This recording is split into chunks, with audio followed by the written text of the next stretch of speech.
Hey, everybody, and welcome once again to the 17th Annual Newburyport Documentary Film Festival. I am Program Director James Sullivan.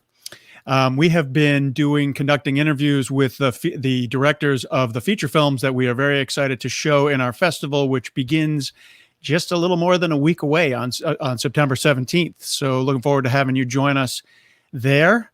And tonight we're very excited to have Scott Gawlik, who is the director of Set, which happens to be our opening night featured film, both at the Firehouse Center for the Arts and then also available to stream at any point between the 17th and the 26th of September. It is a hilarious, super fun film that we couldn't be more excited to show. I was just telling Scott about how much it works as an opening night film. Very festive. The film, without telling much more than this, is about the art of and competitive world of table setting.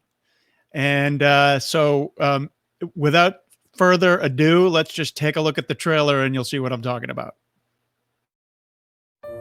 Table setting is something that people take very seriously. She is proud of her table arrangement and thinks she deserves a word of congratulation. The point of having the table set in just the right fashion Doesn't the butter knife belong here? lets you take all stress away from people.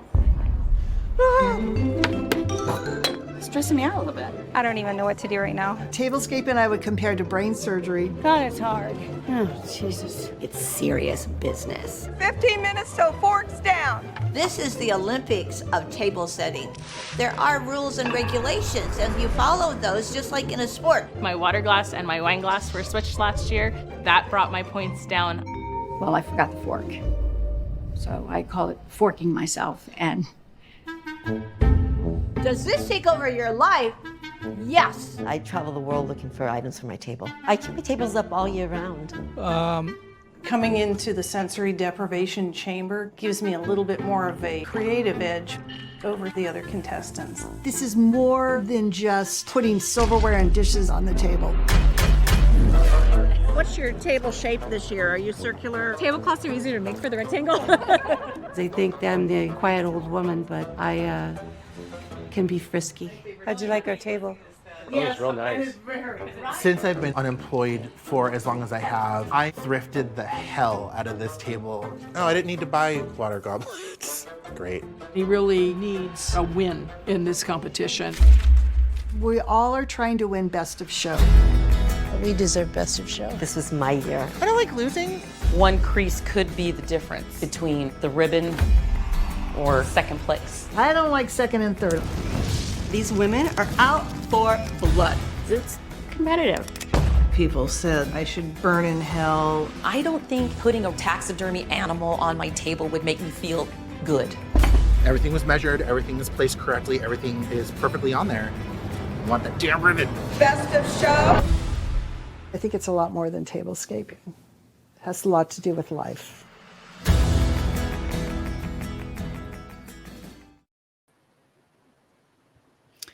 And we are pleased to welcome Scott Gawlik to our interview stage. Hi, Scott. Thanks for being with us. Thanks for having me. So very simply, I'm going to ask you the question that everybody else has asked you since you made this film or since you started working on it. How in the world did you stumble on this subject, and what made you decide that you absolutely had to make a film about it? I mean, by accident, really. I was just at the fair randomly, just, passing time between birth and death, drinking beers out in the hot sun. And we were walking around and just checking out the various rooms. And we walked into this one room and there was just a bunch of tables. So I thought that's where we would eat, and I looked around and they're like, no, you can't eat here. There was like ribbons and it was very confusing. I looked around and there it was, a competitive table setting competition. It was like a mirage, and I started kind of looking around, and I've never had an opinion about a table setting ever, other than, you need it to hold the food and eat the food, and that's the end of it. And started kind of looking around, and then I realized that I had opinions about table setting. I would look at one table and it had like a first place ribbon, and another table didn't have a ribbon at all. And I disagreed and was kind of looking around the room and realizing that everyone in this room was having the same reaction that I was having. And then I realized, well, if this can have this sort of effect on me and all these other people, that people can sit through a 90-minute movie, that's for sure. So to be clear, this is what, the Orange County Fair? Right. It's the OC Fair. It's one of the biggest fairs in California.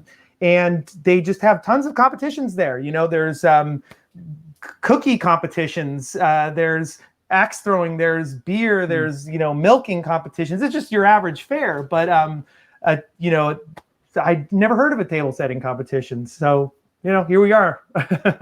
How many years has the table setting competition been in effect, and has it been replicated anywhere besides the Orange County Fair? Yeah, they're everywhere. And honestly, since I kind of released that trailer about a year ago, I'm noticing that there's more of them. But yeah, actually, like there's another huge competition in LA, which is where I live. And it's the rule. It's a different sort of beast. They have much bigger tables. You can decorate the legs of the tables, which you can't hear. And there's no height requirement like for the LA ones. And I was originally talking to them about filming the movie, and a very long, boring story short, they eventually gave me the kibosh, and I went straight to Orange County. And I think it worked out because people in Orange County there's just a certain type of people in LA. They're used to cameras, they're around cameras, they'll kind of ham it up, and most of these people didn't really want to participate in a documentary or something. So I think the subjects of the film are a little bit more authentic. So it's kind of a happy accident that we ended up in Orange County. Right. So you said that until that moment you had never had an opinion on a table setting, but I'm going to ask you for your opinion on something right now. Sure. Because it just so happens to be my wife's and my anniversary.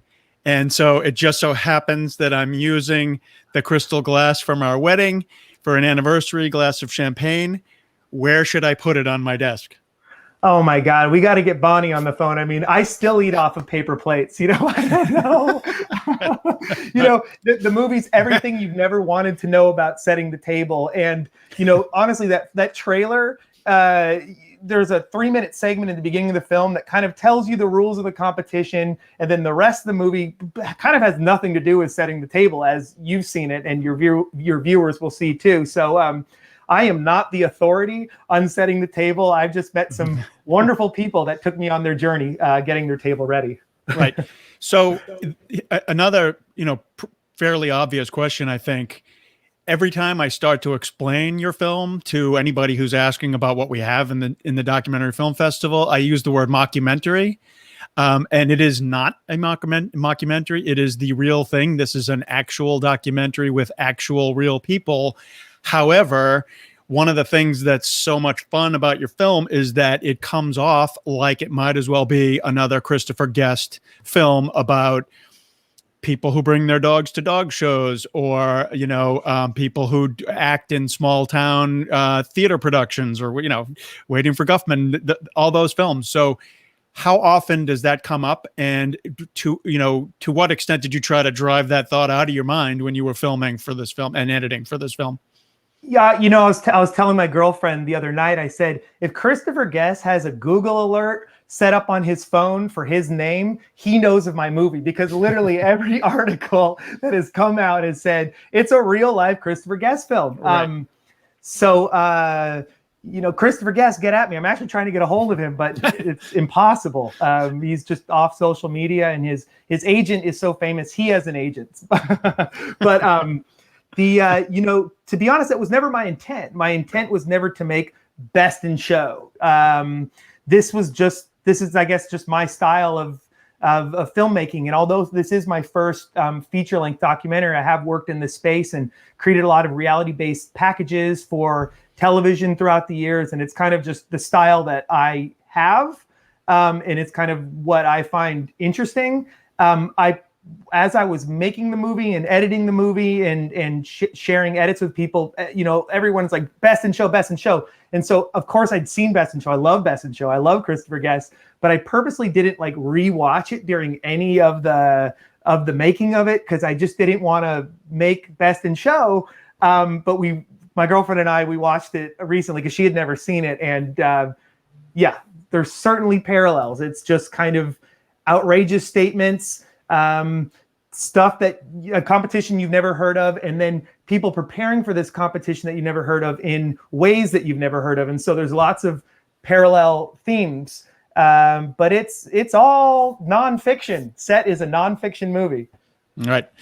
You just started to answer the next question that I had for you, which was to hear a little more about your own background in filmmaking. Yes, I know this is, technically your first documentary feature, but it's clear to anyone, I think, who watches the film that, you're not a novice. You're not brand new at documentary filmmaking. So maybe can you just give me an example or two from your background for TV or working on other people's films that fed into this for you?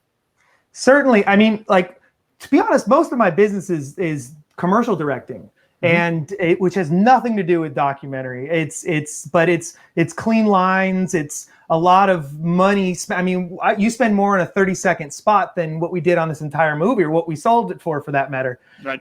But so as far as not just taking a camera and making it all shaky and running it around, approaching it sort of with that commercial sort of look, I think plays into it a bit because we're kind of thinking about things, and there's a lot of recrease scenes that are kind of shot in a commercial way. We do a lot of packages for award shows where there's going to be a winner of something, and we kind of go and film with them. I'm seeing the parallels now as I say them out loud. Right. we worked on the Academy Awards, the Oscars, the Disney Radio Music Awards. Having said all of that, I mean, I'm sure that you will continue to work in the commercial space and the award show space because that's what pays the bills. But does this first feature-length experience make you want to continue making documentary after documentary as well? Because you're really good at it. Oh, well, thank you. Yeah. Before I was kind of content with my life and doing these sort of things. And now that I made a movie, all I can think about is making the next one. And it's driving me to madness. But I've been kind of pursuing some other options, and I'm going down some exciting roads. So there are some things on the horizon. But, if you think the world of competitive table setting is competitive, that's got nothing on the world of documentary making. I mean, my God, you just think of something and there's already 3 being made. So I'm gonna keep a little tight-lipped about what the next project is. But sure enough, there's something on the horizon. Fair enough. Absolutely fair enough. So I think we're going to wrap it up for now, but we look forward to, hopefully, we have our fingers crossed, getting the opportunity to speak with you again. I know you have a busy weekend coming up, but we are looking forward to those in the audience joining us either at the Firehouse Center for the Arts on September 17th, which is our opening night of this year's Newburyport DocuFest, or streaming the film at any point between the 17th and the 26th, and highly recommend it. We recommend all our films, but this one is extremely entertaining. Scott, thanks for being with us. We really appreciate it. And we would like to just take a moment to thank our sponsors, and we will see you soon.